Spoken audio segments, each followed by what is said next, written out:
सतनाम, सत साहेब, सत्य कबीर, महाचेतन सतपुरुष परमपिता परमात्मा के चरण कमलों में दास का कोटि कोटि दंडवत प्रणाम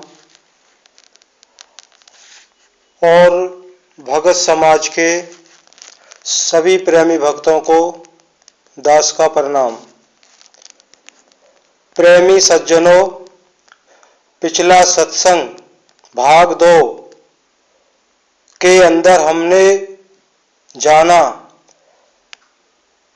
सतलोक आश्रम बरवाला की भक्ति अनेकों क्रियाओं वाली, अनेकों भेदों वाली, जो कि श्रीमद् भगवत गीता अध्याय 2 श्लोक 42-43 में सिद्ध हुआ कि संत रामपाल जी महाराज की बताई गई भक्ति शास्त्र विरुद्ध है। आइए देर न करते हुए आज का सत्संग भाग 3 में हम जानेंगे शास्त्र अनुकूल भक्ति व शास्त्र विरुद्ध भक्ति क्या है और भक्ति का स्वरूप क्या बताया है महायोगेश्वर श्री कृष्ण भगवान ने। तो सत्संग शुरू करते हैं।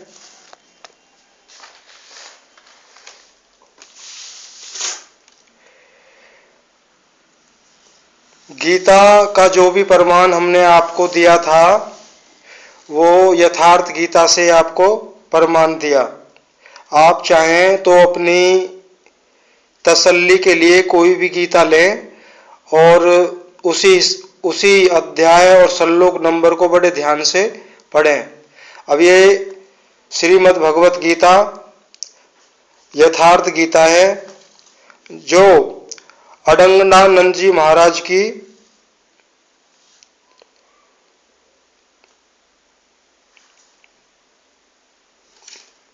टीका उन्होंने इसमें बहुत ही अच्छी तरह से उन्होंने की है। अब ये संत भी बहुत महान योगी रहे हैं, बहुत गहन तपस्या की है, तो तत्व को जानना कोई इतना आसान नहीं है। अब हमारे पास और भी गीता है, ये यथार्थ गीता है। इसके बाद में एक गीता ये भी है, ये देख लीजिए, श्रीमद् भगवत गीता। और एक गीता ये है। तो इन सब से जो निष्कर्ष निकाला वो यही सिद्ध होता है कि असत्य ज्ञान को किस तरह सत्य सिद्ध कर देते हैं, ये बहुत चतुराई की बात है। तो मेरे प्रेमी भाइयों, ये बहुत बड़ा एक माया जाल है, प्रकृति जाल है। गीता में ही कहा गया है, श्री कृष्ण भगवान कहते हैं प्रकृति सत्य पर पर्दा डाल सकती है और कुछ देर भी कर सकती है, पर उसको पूर्णतया नष्ट नहीं कर सकती, क्योंकि सत्य का चारों युगों में कभी अभाव ही नहीं था। अभाव अगर दिखाई देता है वो हमारी स्मृति का, हमारी सुरत का, हमारी बुद्धि का। क्यों? हमारे अंदर विवेक पैदा नहीं है। तो हमें बार बार सतगुरु से विवेक की याचना करनी चाहिए कि सतगुरु जी महाराज हमें विवेक बख्शें ताकि हम सत्य को जानें। आज का सत्संग विवेकी जो भाई हैं उनके लिए बहुत ही ज़्यादा रोचक है। क्यों? ये प्रमाण ऐसे हैं जिन्हें सुनकर आप देखकर कोई संशय नहीं रहेगा। जो पूरे विश्व में शास्त्र विरुद्ध भक्ति, शास्त्र अनुकूल भक्ति जो बताई जा रही है, लोग अपने अपने गुरुओं की शरण छोड़ के दूसरे गुरुओं की ठोकरों में गिर रहे हैं। तो प्रमाण देने से पहले मेरे प्रेमी भक्तों, तथा कथित जितने भी गुरु हैं,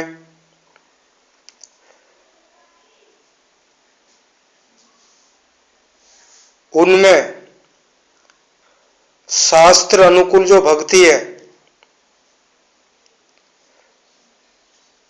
जो बड़े बड़े आश्रमों में जो सत्संग चल रहे हैं, ऊंचे ऊंचे सिंहासनों पर बैठकर मालाएं पहनकर जब वो चलते हैं तो फूलों की वर्षा होती है। उनके चरणों को धोया जाता है। जिसके घर वो सत्संग करने जाते हैं, उनके चरणों को जल से पखारा जाता है, बहुत मान सम्मान दिया जाता है। तो ऐसे दिखावे से कोई सत्य ज्ञान को नहीं समझा जा सकता। तो आज वर्तमान युग में सदियों से जो चला आ रहा है, राधा स्वामी सत्संग व्यास वाकई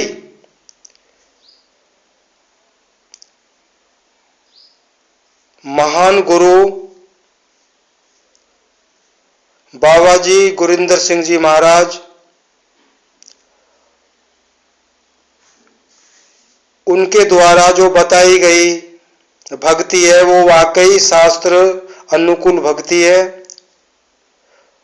उसको अभी गीता से उसको भी सिद्ध करके दिखाएंगे कि राधा स्वामी सत्संग में बाबा जी गुरिंदर सिंह जी महाराज क्या भक्ति देते हैं।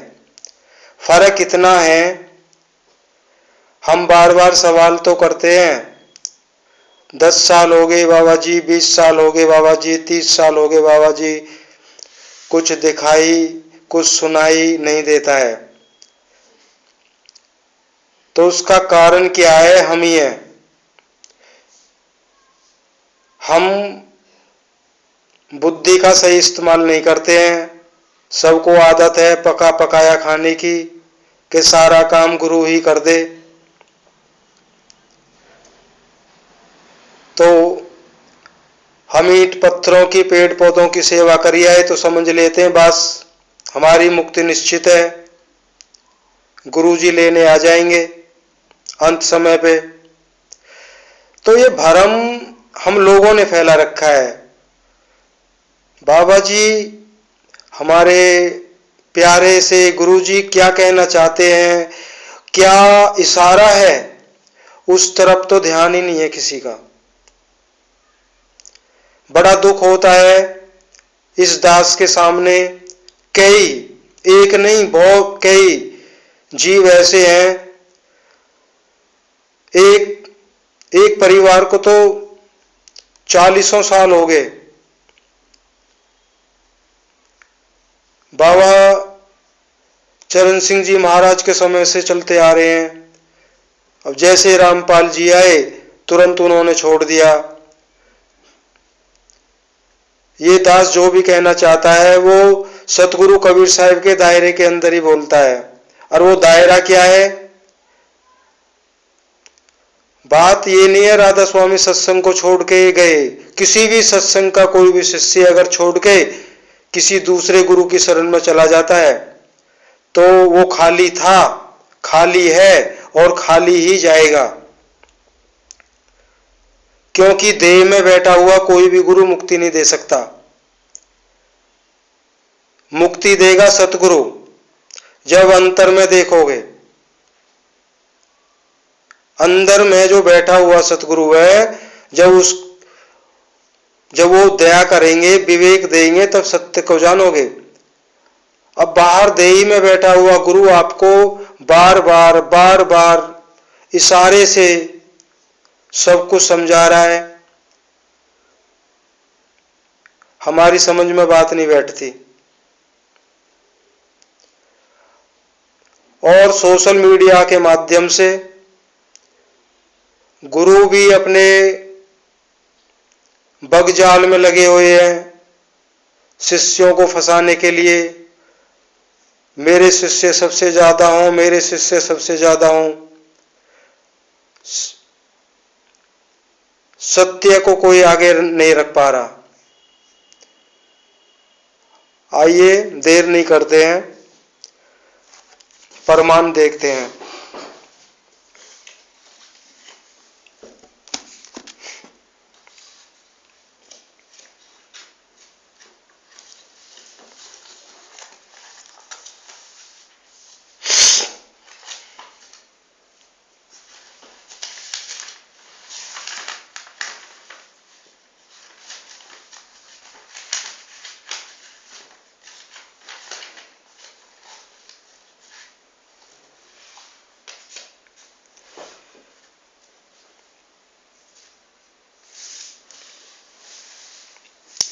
प्रेमी भक्तों,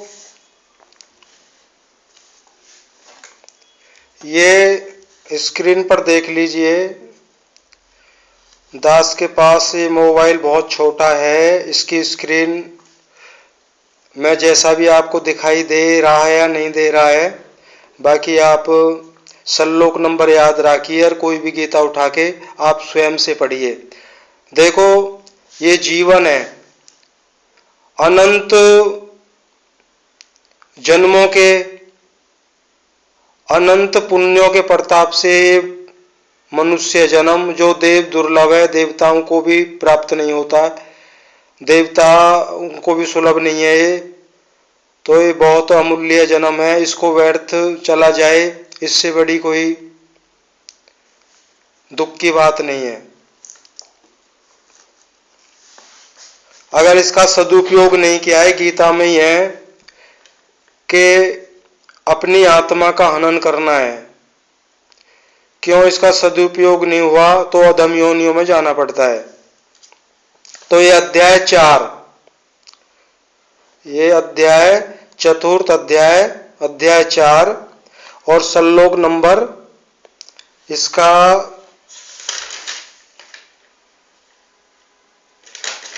ये श्लोक नंबर इसका 8 है, नहीं सॉरी, ये श्लोक नंबर 9 और इसमें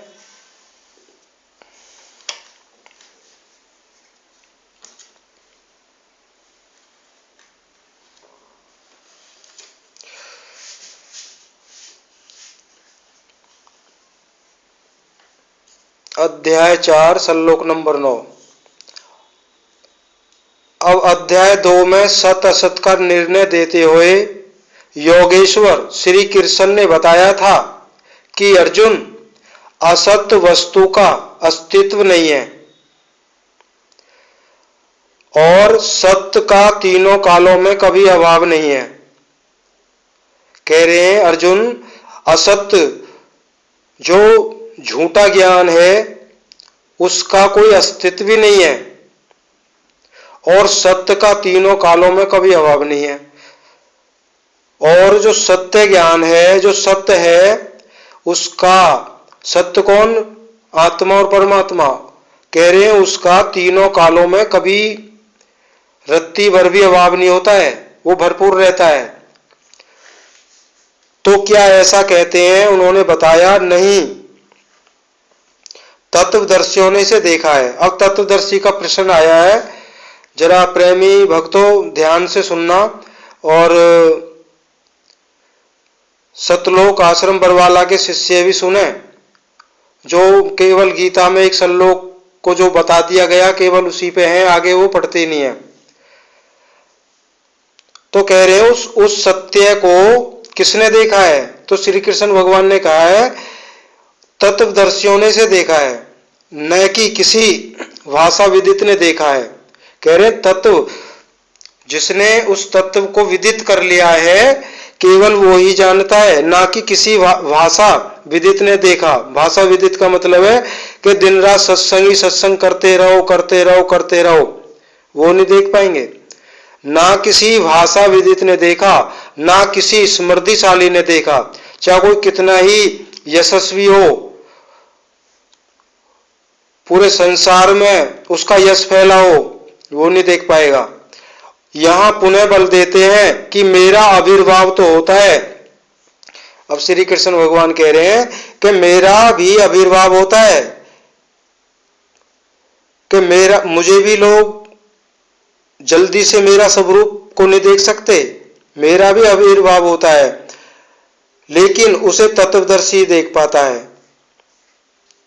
तत्वदर्शी एक संत, महासंत होता है, परम संत होता है, जो अपने निज स्वरूप को जानते हुए परमात्मा को जान जाता है, उसको तत्वदर्शी कहते हैं। तत्वदर्शी एक प्रश्न है, ऐसा कुछ नहीं कि 5 तत्व और 25 तत्व हैं, इनकी गणना सीख ली। कह रहे तत्वदर्शी एक प्रश्न है, ऐसा कुछ नहीं है कि 5 तत्व और 5 तत्वों की 5-5 तत्व 25 प्रकृतियां होगी, इनकी गणना, इनकी गिनती सीख ली और हो गए तत्वदर्शी। श्री कृष्ण ने बताया कि आत्मा ही परम तत्व है। अब यहां पे ध्यान देना जिज्ञासु भाइयों, श्री कृष्ण ने आगे बताया कि आत्मा ही परम तत्व है। आत्मा परम से संयुक्त होकर परमात्मा हो जाता है।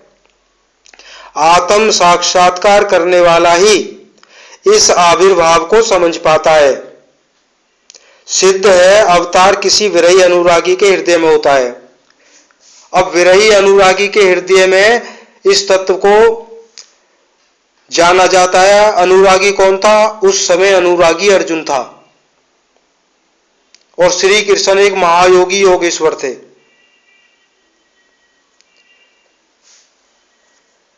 तो बीजक में साहिब कबीर ने भी कहा है कि आत्म चीने सो परमात्म चीने, संत कहावे सोई, यह भेद काया से न्यारा, बूझे बिरला कोई।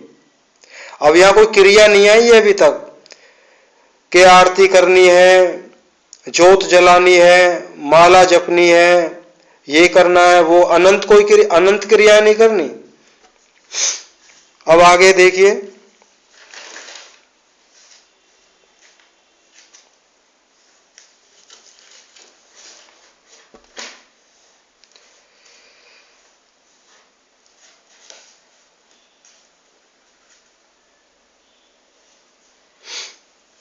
अब ये वही है अध्याय 4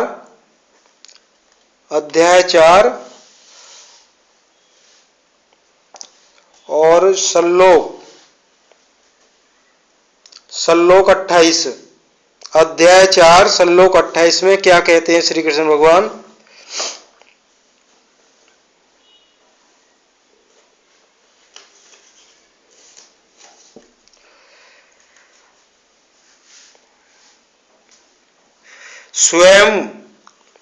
स्वयं का अध्ययन, स्वरूप का अध्ययन करने वाले ज्ञान यज्ञ के करता है।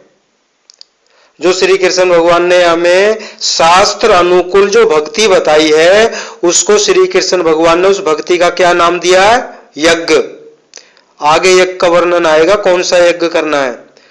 कह रहे स्वयं का अध्ययन, अपने आत्म स्वरूप का परिचय करना। स्वयं का अध्ययन, स्वरूप का अध्ययन करने वाले ज्ञान यज्ञ के करता है। कह रहे हैं जो अपनी आत्मा के स्वरूप को विदित करने के भक्ति में है, वो ही उस ज्ञान यज्ञ के करता है। यहां योग के अंगों, अब होता क्या है, अब यहां योग के अंगों जो यम, नियम, आसन, प्राणायाम, प्रत्याहार, धारणा, ध्यान और समाधि को अहिंसा आदि तीक्ष्ण व्रतों से निर्दिष्ट किया गया है, अनेक लोग स्वाध्याय करते हैं। कह रहे हैं अनेक लोग स्वाध्याय करते हैं, पुस्तक पढ़ना तो स्वाध्याय का आरंभिक स्तर मात्र है। केवल पुस्तक पढ़ने से, किसी धार्मिक ग्रंथ को पढ़ने से तत्वदर्शी नहीं बन सकते हैं। तो यम, नियम, आसन, प्राणायाम, प्रत्याहार, धारणा, ध्यान और समाधि, तो ये 8 जो नियम है, इनके द्वारा लोग अपनी आत्मा को विदित करते हैं। इसका अर्थ यह है, ना कि किसी अनंत क्रियाओं में फंस के। पुस्तक पढ़ना तो स्वाध्याय का आरंभिक स्तर मात्र है। विशुद्ध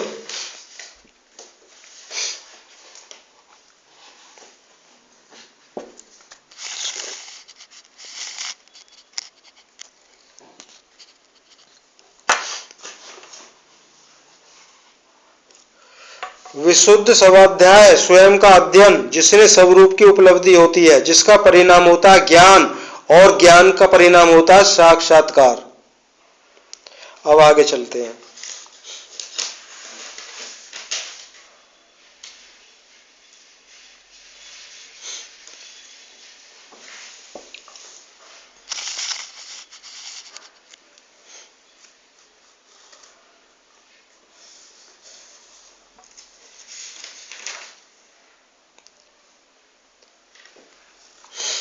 ये अध्याय 4 श्लोक 32।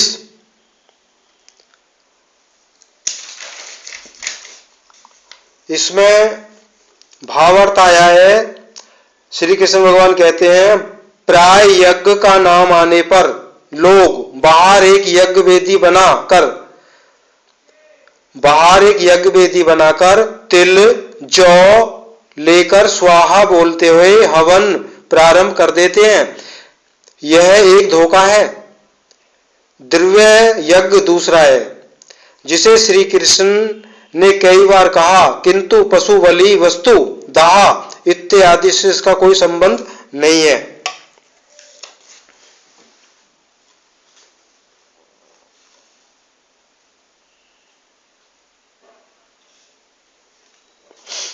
इस प्रकार भौतिक द्रव्यों से होने वाले यज्ञ भी यज्ञ हैं।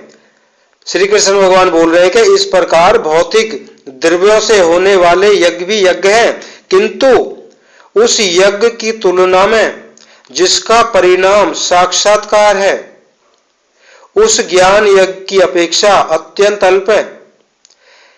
कह रहे हैं, ये जितने भी जो यज्ञ होते हैं, हजारों में करोड़ों रुपए खर्च करके, ये भी यज्ञ कहलाते हैं, लेकिन वो जो यज्ञ है, जो परमात्मा का दर्शन कराता है, जो परमात्मा में हमारी आत्मा को विलीन कराता है, उस यज्ञ के सामने ये यज्ञ क्या है, अत्यंत अल्प है। मान लो एक क्षणभंगुर है, तो एक पहाड़ और राई के समान है।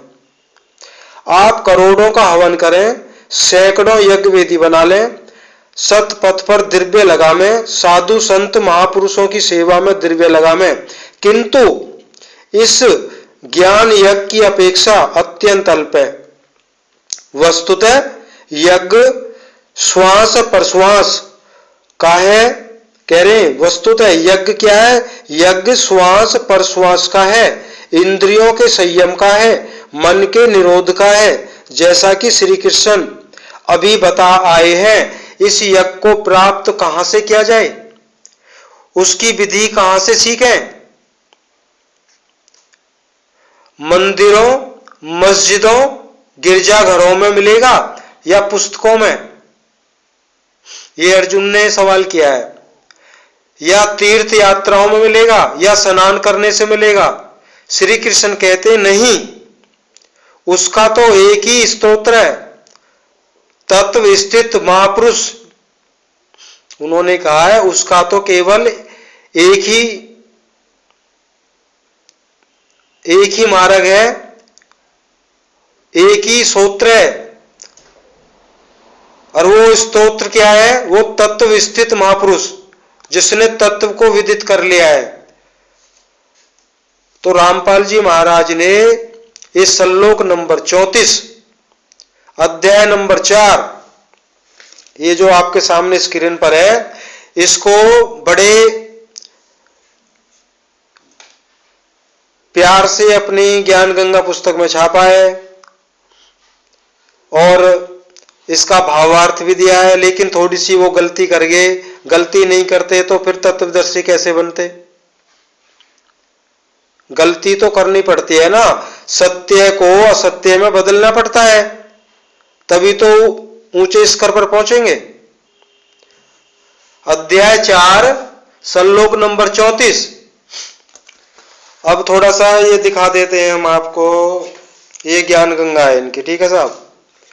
और इसमें इन्होंने क्या दिया, इन्होंने जो ना गीता का सार बहुत अच्छे से बताया है। देखो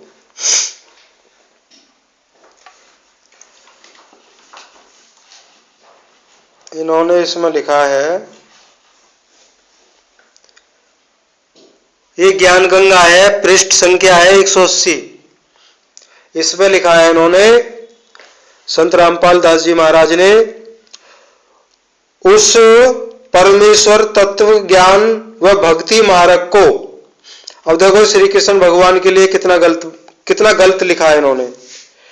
उस, ये कह रहे हैं कि श्री कृष्ण भगवान बोल रहे हैं, उस परमेश्वर के तत्व ज्ञान व भक्ति मार्ग को मैं गीता ज्ञानदाता नहीं जानता। अभी श्री कृष्ण भगवान कह रहे हैं कि उस परमात्मा को, उस ज्ञान को, उस भक्ति को मैं नहीं जानता। अभी श्री कृष्ण भगवान कह रहे हैं कि मैं नहीं जानता। उस तत्व ज्ञान को तत्वदर्शी संतों के पास जाकर उनको दंडवत प्रणाम कर तथा विनम्र भाव से प्रसन्न कर, तब वे तत्वदृष्टा संत आपको परमेश्वर तत्व का ज्ञान बताएंगे। अब बताओ, श्री कृष्ण भगवान उस ज्ञान को नहीं जानते हैं, उस परमात्मा को नहीं जानते हैं। अब कौन जानते हैं? पूरे विश्व के अंदर संत रामपाल जी महाराज ही इस ज्ञान को जानते हैं, क्योंकि संत रामपाल जी महाराज ही तत्वदर्शी संत हैं। उन्होंने एक जगह नहीं, कई जगह उन्होंने ये कहा है कि पूरे विश्व में पुण्य आत्माओं, वो सत्य भक्ति मेरे ही पास है। अब इन्होंने आगे कहा कि फिर उनके बताए भक्ति मार्ग पर सर्व भाव से लग जा। परमान, अभी परमान भी दे रहे हैं। परमान में क्या कह रहे हैं? परमान गीता अध्याय 4 श्लोक 34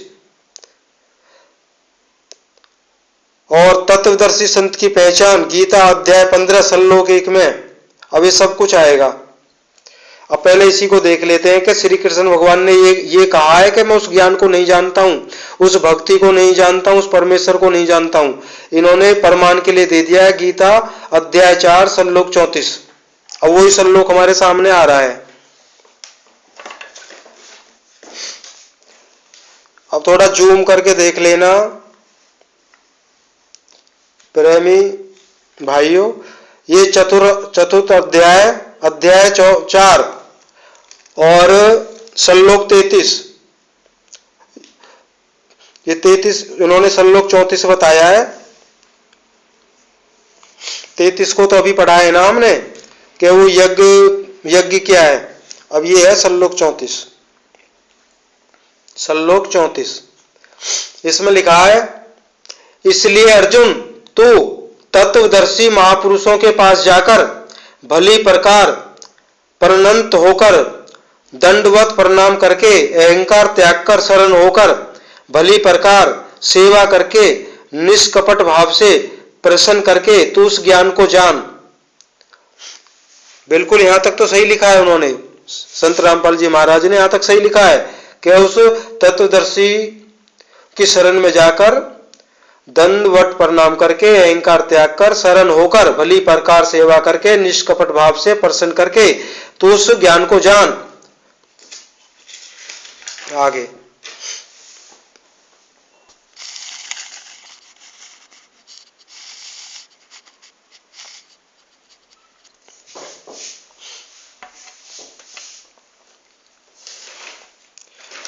वे तत्व को जानने वाले ज्ञानी जन तेरे लिए उस ज्ञान का उपदेश करेंगे, साधना पथ पर चलाएंगे। समर्थी भाव से सेवा करने के उपरांत ही इस ज्ञान को सीखने की क्षमता आती है। तत्वदर्शी महापुरुष परम तत्व परमात्मा का प्रत्यक्ष दिग्दर्शन कराने वाले हैं। वे यज्ञ की विधि विशेष के ज्ञाता हैं। कह रहे हो यज्ञ रूपी जो भक्ति है उसकी विधि क्या है, उसके विशेष तौर पे ज्ञाता हैं और वही आपको भी सिखाएंगे। यदि अन्य यज्ञ होता, अब यहाँ पे श्री कृष्ण भगवान कह रहे हैं, अगर अन्य कोई और यज्ञ होता तो ज्ञानी तत्वदर्शी की क्या आवश्यकता थी। अगर ये यज्ञ वेदी बनाकर उसमें जौ तिल सामग्री घी वगैरह डाल के अगर ऐसे यज्ञ होते तो तत्वदर्शी संत के पास जाने की आवश्यकता नहीं थी। अब स्वयं भगवान के सामने ही तो अर्जुन खड़ा था। अब देखो यहां इसका वो उत्तर आ रहा है जो श्री कृष्ण भगवान ने तत्वदर्शी के लिए क्यों कहा कि अर्जुन तू तत्वदर्शी महापुरुष की शरण में जा। तो इसी को संत रामपाल जी महाराज ने क्या लिख दिया कि भगवान तो जानते नहीं थे कि वो परम तत्व क्या है, वो ज्ञान क्या है, वो भक्ति क्या है। अब क्यों, अब इसका खुलासा अब इन दो पंक्तियों में होगा। स्वयं भगवान के सामने ही तो अर्जुन खड़ा था, भगवान उसे तत्वदर्शी के पास क्यों भेजते। जब स्वयं खड़े थे तो तत्वदर्शी के पास क्यों भेजते।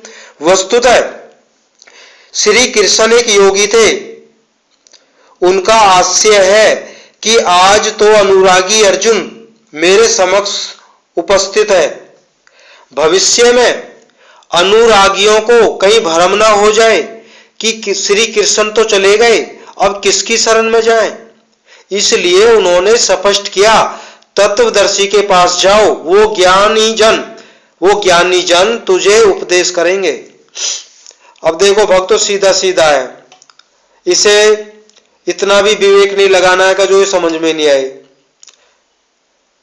तो अर्जुन जो था वो एक अनुरागी था, अनुरागी के अंदर ही सत्य का समावेश होता है और अनुरागी को ही एक सच्चा गुरु अपनी शरण में लेता है। तो श्री कृष्ण भगवान ने ये नहीं कहा कि मैं नहीं जानता, उन्होंने ये इसलिए कहा था कि अर्जुन मतलब मेरे और आपके जाने के बाद जो अनुरागी भक्त पैदा होंगे अब उनको ये भ्रम ना हो जाए, ना तो श्री कृष्ण भगवान है और ना अर्जुन ही रहा, तो किसकी शरण में जाएं। तो आने वाले अनुरागियों का मार्गदर्शन करने के लिए उन्होंने कहा है कि जो भी तत्वदर्शी संत मिल जाए उनकी शरण में जाओ, जिन्होंने उस तत्व उस परमात्मा को विदित किया हुआ है, जिन्होंने अपने निज स्वरूप को आत्मा परमात्मा का स्वरूप ज्ञान को प्राप्त किया है, उनकी शरण में जाओ, ना कि किसी धर्म ग्रंथ का अध्ययन करने वाले। हमारे संत रामपाल जी महाराज की तरह उनकी शरण में जाना है। अब आप लोग भी किसी भी धर्म ग्रंथ को एक साल में काफी धर्म ग्रंथों का अध्ययन कर लेंगे तो ज्ञान तो आपके अंदर भी हो जाएगा, ये तो कागजी ज्ञान होगा ना। कबीर साहब ने कहा है ना, तू कहता कागज की लेखी, मैं कहता आंखन की देखी।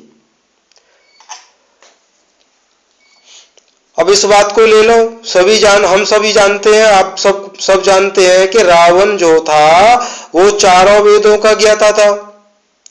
जब वो टीका करता था तो बड़े बड़े महापंडित ऋषि महात्मा दंग रह जाते थे। सभी शास्त्रों को उसने कंठस्थ किया हुआ था, कोई किताब लेके नहीं बोलता था।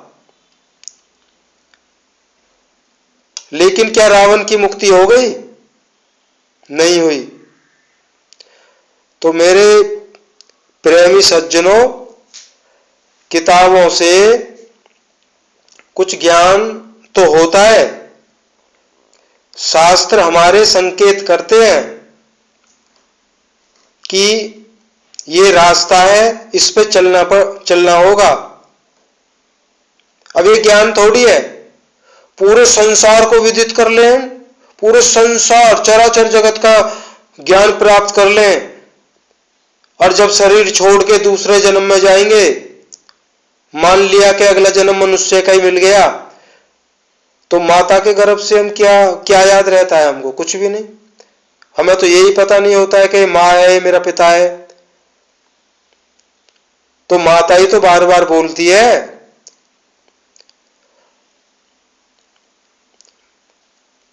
बेटा अम्मी अम्मी के, डैडी डैडी के, पापा पापा के सिखाया जाता है ना। तो हम कहां से ज्ञानी बन गए? हम जब सब कुछ ही भूल जाना है तो ऐसे ज्ञान का फायदा क्या है? तो मेरे प्रेमी सज्जनों, ये अवस्था ज्ञान और अज्ञान से परे की है। अज्ञान में स्थिति में ज्ञानी बनो और ज्ञान में स्थिति में अज्ञानी बन जाओ, इससे भी पार जाना है। आने वाले सत्संग में यही चलेगा कि ज्ञान क्या है, सच्चा गुरु कौन है। अभी तक उन भेदों को ही नहीं खोला है किसी ने। पता नहीं वो जानते नहीं है या जानबूझ के ऐसा करते हैं। चलो, अब इतना बड़ा झूठ लिख दिया कि श्री कृष्ण भगवान कह रहे हैं मैं उस तत्व को नहीं जानता, उस ज्ञान को नहीं जानता, उस भक्ति को नहीं जानता। बताओ जी।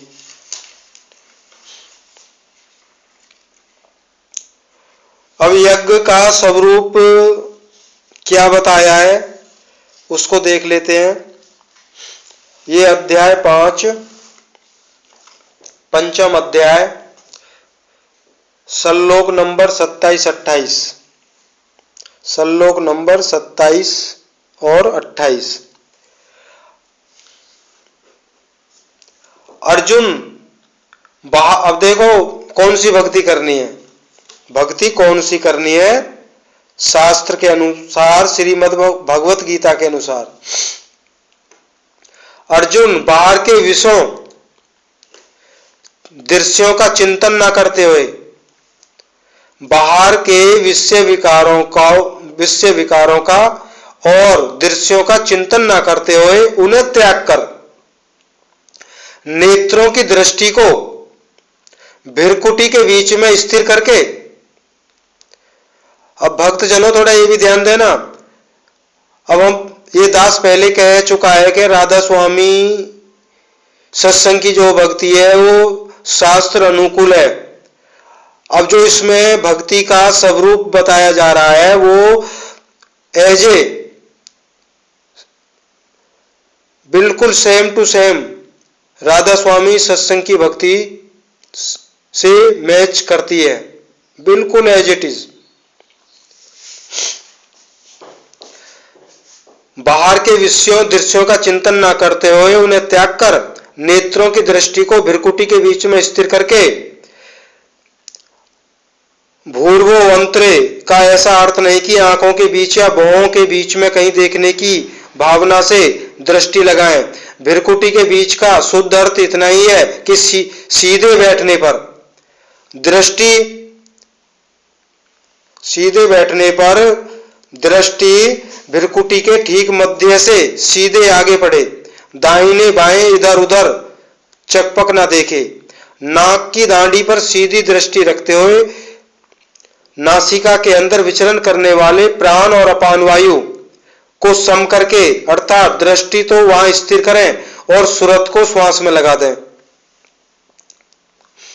कि कब श्वास भीतर गई, कितनी देर रुकी, लगभग आधा सेकंड रुकती है, प्रयास करके ना रोकें। कब श्वास बाहर निकली, कितनी देर तक बाहर रही, कहने की आवश्यकता नहीं है। श्वास में उठने वाली नाम ध्वनि सुनाई पड़ती रहेगी। इस प्रकार श्वास पर जब सुरत टिक जाएगी तो धीरे धीरे श्वास अचल स्थिर ठहर जाएगी, सम हो जाएगी। ना भीतर से संकल्प उठेंगे और न बाहर से संकल्प अंदर टकराव कर पाएंगे। बाहर के भोगों का चिंतन तो बाहर ही त्याग दिया गया, भीतर भी संकल्प नहीं जागृत होंगे। सूरत एकदम खड़ी हो जाती है, तेल धारावत। कैसे खड़ी होती है? जैसे तेल की धारा पानी की तरह टप टप नहीं गिरती, जब गिरती है, जब तक गिरेगी धारा ही गिरेगी। इसी प्रकार प्राण और अपान की गति एकदम सम स्थिर करके इंद्रियों, मन और बुद्धि को जिसने जीत लिया है, इच्छा, भय और क्रोध से रहित मननशीलता की चरम सीमा,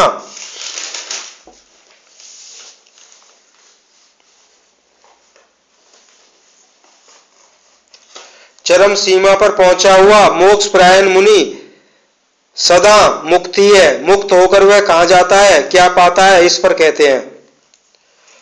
श्लोक 29, अध्याय 5। वह मुक्त पुरुष मुझे यज्ञ और तपों का भोगने वाला, संपूर्ण लोकों के ईश्वरों का ईश्वर, संपूर्ण प्राणियों का स्वार्थित हितैषी, ऐसा साक्षात जानकर शांति को प्राप्त होता है। शांति को प्राप्त होता है। श्री कृष्ण कहते हैं कि उस पुरुष के श्वास पर श्वास के यज्ञ और तप का भोक्ता मैं हूं। यज्ञ और तप अंत में जिसमें विलय होते हैं वह मैं हूं, वह मुझे प्राप्त होता है। यज्ञ के अंत में जिसका नाम शांति है वह मेरा ही स्वरूप है। ये कौन कह रहे हैं? श्री कृष्ण भगवान। वह मुक्त पुरुष मुझे जानता है और जानते ही मुझे प्राप्त हो जाता है। उसी का नाम शांति है। जैसे मैं ईश्वरों का ईश्वर हूं वैसे ही वह साधक है। तो ये यज्ञ है, अनंत क्रियाओं वाली भक्ति नहीं है, केवल चौकड़ी मारनी है और भिरकुटी पे ध्यान को जमाना है गुरु का ध्यान करते हुए, और जो भी मंत्र गुरु ने दिया है उसका सुमरन करना है। ये तो शास्त्रों के अनुकूल भक्ति है। और जो साहिब की भक्ति है, कबीर साहिब की भक्ति है, वो एक अलग भक्ति है। तो आने वाली वीडियो में के माध्यम से जो सत्संग आएंगे तो उनमें साहिब की भक्ति प्रसारित की जाएगी। तो ये इन 3 भागों में हमने जाना है कि शास्त्र अनुकूल भक्ति और शास्त्र विरुद्ध भक्ति क्या है। सत्य भक्ति को तो हम सब जब तब जानेंगे जब शास्त्र वाली भक्ति, शास्त्र अनुकूल भक्ति क्या है उसी को नहीं जान पाए।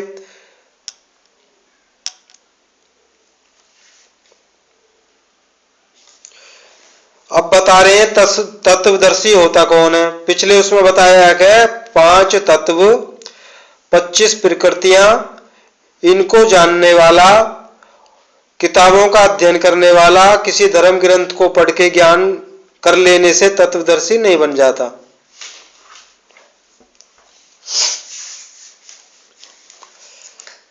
अब ये अध्याय 15, इसका भी वर्णन दिया है संत रामपाल जी महाराज ने। अध्याय 15 श्लोक नंबर 1। ये अध्याय 15 श्लोक नंबर 1।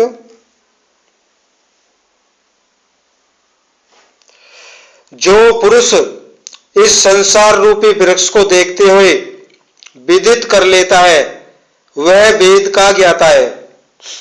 अब भक्तों इसका अर्थ देखिए, जो पुरुष इस संसार रूपी वृक्ष को देखते हुए विदित कर लेता है वह वेद का ज्ञाता है। क्या विदित कर लेता है? जड़ और चेतन को जब वो विदित कर लेता है, जड़ क्या है और चेतन क्या है। चेतन क्या है? मैं कौन हूं, आत्मा का निस्वरूप को जब विदित करता है तो इस जड़ प्रकृति मंडल भी विदित हो जाता है, किताबों में पढ़ के नहीं।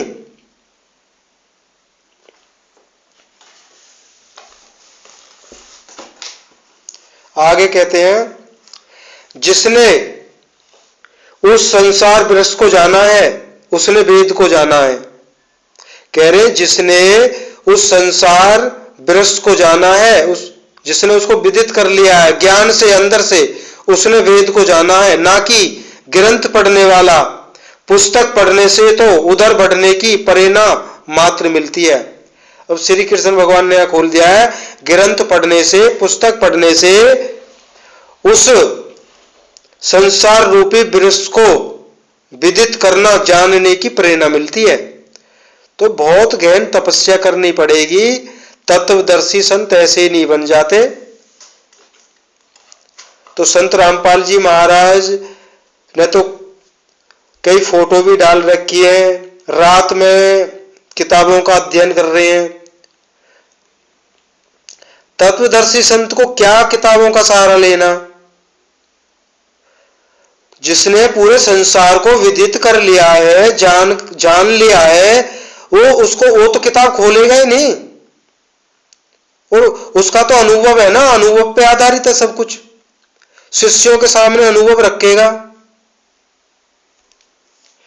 अगर जो भी प्रेमी सत्संगी भाई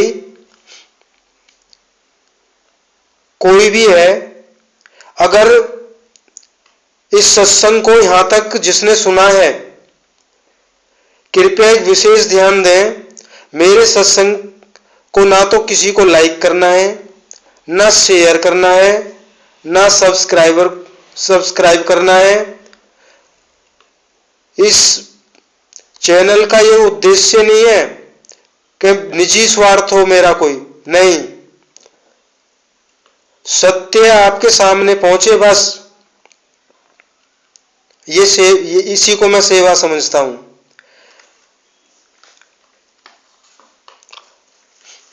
थोड़ा सा और एक अर्थ देखते हैं गीता से ही, तो बाकी आने वाले सत्संगों में आप वो सत्य जानेंगे जो आपने आज तक नहीं सुना है, आज तक नहीं सुना है, और आप मेरे से प्रश्न कर भी नहीं सकते सुनने के बाद। क्यों? वो आप स्वयं से मानेंगे। सत्य को तो मान लिया जाता है। अगर सत्य ज्ञान देने वाला अगर कोई है, सतगुरु की कृपा से, सतगुरु ने बड़ी दया से उस सत्य को सामने रख दिया, और उन्हीं के हुक्म से उस सत्य को मैं आप तक पहुंचाना चाहता हूं। कृपया, ये तो एक भ्रमजाल था, उसके लिए 3 भाग बनाए थे। गीता में 18 अध्याय। अगर इसको सोशल मीडिया के माध्यम से अगर सुनाने लगे तो 2 महीने भी कम है। 18 अध्याय कोई छोटी बात नहीं है। तो सच्चा गुरु और सतगुरु और परमात्मा कौन है, सत्य ज्ञान क्या है? तो इनकी रामायण तो बहुत सुनी है हमने, लेकिन जो मेन पहलू है वो सामने कोई भी संत नहीं रखता। क्यों नहीं रखता? उन्होंने कुछ विदित किया ही नहीं है।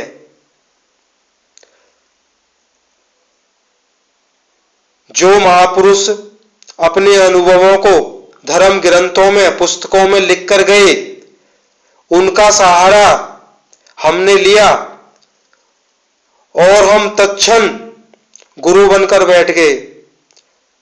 क्यों? आज वर्तमान युग में बुद्धि बहुत तेज है। बच्चों को ही देख लो, गुरु बनना कोई मुश्किल बात नहीं है।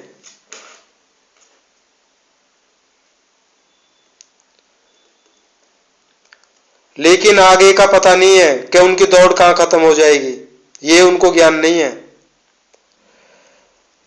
तो प्रेमी सज्जनों, जो आपको मानना नहीं है, किसी के कहने से गुरु को गुरु नहीं मानना, उसके बतारा दिए गए ज्ञान को सत्य नहीं मानना, आपको जानना है। मानने से तो आप कभी भी भटक जाओगे, गिर पड़ोगे। सतगुरु कबीर साहब ने कहा है, मार्ग चलते जो गिरे ताको नाही दोष, कहे कबीर बैठा रहे ता सिर कर दे कोस। इसका बड़ा सुंदर ही अर्थ है मोटा मोटा बता देते हैं, बाकी आने वाले सत्संगों में व्याख्या अच्छी सी होगी जो आपको अति सुंदर और आपके अंदर शांति पैदा करेगी। कह रहे मार्ग चलते जो गिरे ताको ना ही दोष।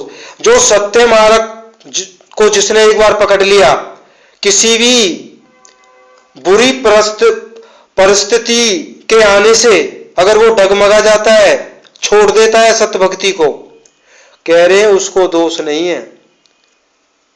उसने एक बार बीज बो दिया तो बो दिया, इस जन्म में नहीं तो किसी और जन्म में सतगुरु साहब कबीर साहिब उसकी पार अवश्य लगाएंगे। उनका ये साहिब का दावा है जो बीजक में है। दूसरी पंक्ति में क्या कहा उन्होंने, कहे कबीर बैठा रहे तासिर कर डे कोज। और कह रहे जो बैठा है ना उसके ऊपर बहुत भार है। बैठने का मतलब क्या है, जो असत्य भक्तियों में उलझा हुआ है, जीवन को बर्बाद कर लेता है, वो जीवन भर सोचता तो यह है कि 50-60 साल हो गए मैं परमात्मा के नजदीक पहुंच गया हूं। कह रहे वो उस बैल के समान है जो तेली के कोलू के बैल, तेली का जो कोलू होता है उसका जो बैल होता है, अब तो मशीनों से तेल निकाला जाता है, पहले बैल घूमता रहता था, उस कोलू को चलाता रहता था, उसकी आंखों पे पट्टी बांध दी जाती थी और वो बैल सारे दिन चलता रहता था। तो बैल क्या सोचता है, मैं तो अपने स्थान से 50 कोसों दूर आ गया हूंगा। जब शाम को उसकी पट्टी खोली जाती है तो बैल जहां पर था सुबह, वो वहीं पे अपने आप को पाता है। तो मेरे भाइयों, जब अंत समय आएगा जहां पर हम थे हम वहीं पे खड़े होंगे। तब कबीर साहिब बोले हैं, कह रहे मेरे भक्तों तब किसको दोष दोगे। अंत समय जहां पर तुम खड़े थे वहीं पे खड़े नजर आओगे, तब किसको दोष दोगे। क्यों, मेरे सत्य उपदेश को तो कोई सुनता नहीं है। कबीर साहिब के समय में तो कोई सुनता नहीं था। आज तो करोड़ों में लोग सत्य ज्ञान को समझे बैठे हैं और लाखों की भीड़ होती है। अब यहां पे थोड़ा सा वर्णन दिया है। अध्याय 16 शास्त्र विरुद्ध भक्ति। अध्याय 16 श्लोक नंबर 17।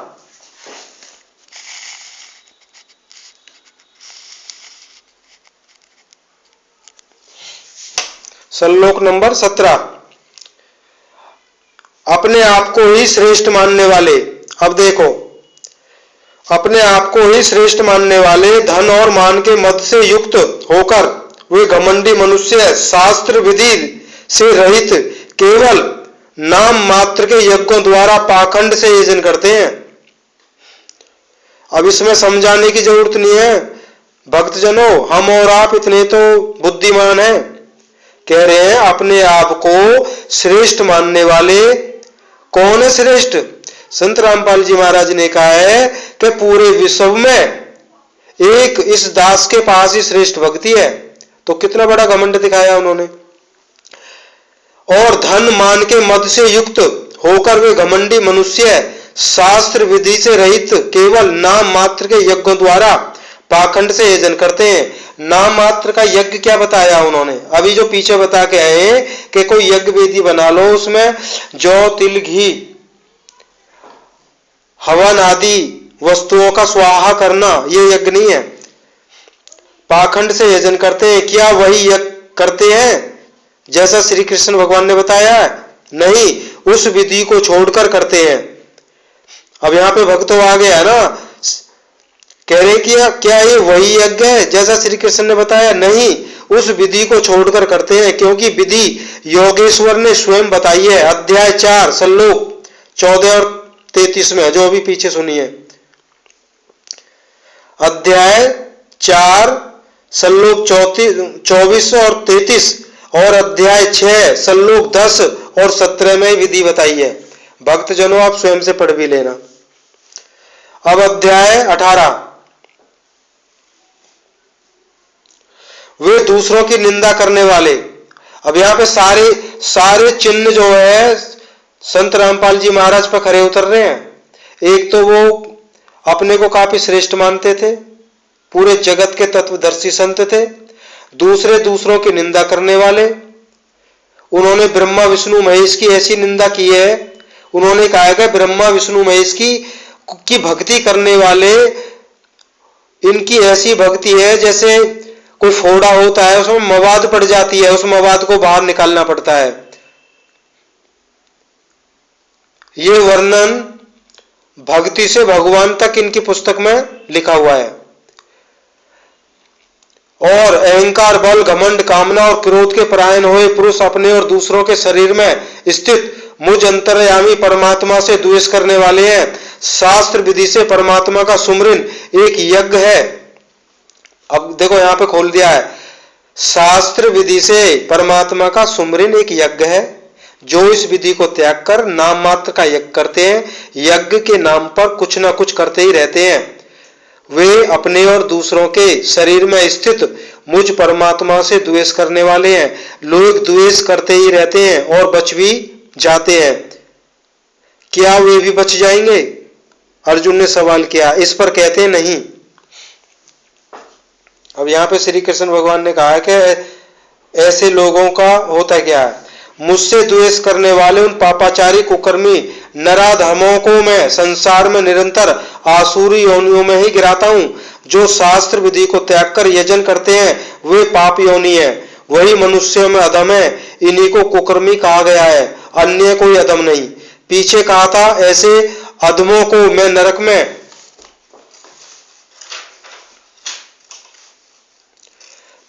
में गिराता हूं। उसी को यहां कहते हैं कि उन्हें असर्ज आसुरी योनि में गिराता हूं, यही नरक है। अब देखो हो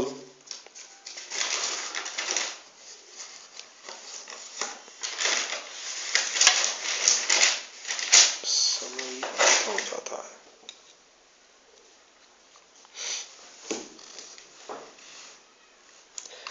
अध्याय 20। कौन्ते मूर्ख मनुष्य जन्म जन्मांतरों तक आसुरी योनियों को प्राप्त हुए मुझे न प्राप्त होकर पहले से अति नीच गति को प्राप्त होते हैं, जिनका नाम नरक है। अब देखा नरक का उद्गम क्या है। अध्याय 21। काम, क्रोध और लोभ ये 3 प्रकार के नरक के मूल द्वार हैं।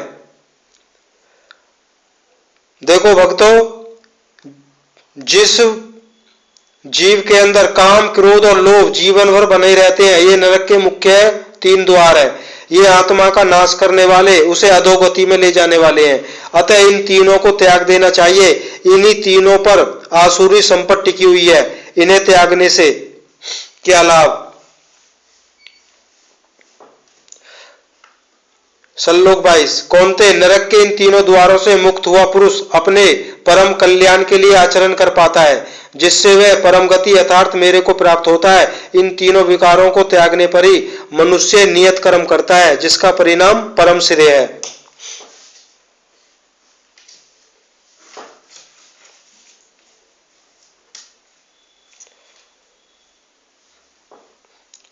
अध्याय 23। जो पुरुष उपयुक्त शास्त्र विधि को त्याग कर, वह शास्त्र कोई अन्य नहीं, गीता स्वयं पूर्ण शास्त्र है, जिसे स्वयं श्री कृष्ण ने बताया है। उस विधि को त्याग कर अपनी इच्छा से बरतता है, वह न सिद्धि को प्राप्त होता, न परम गति को, और न ही सुख को प्राप्त होता है।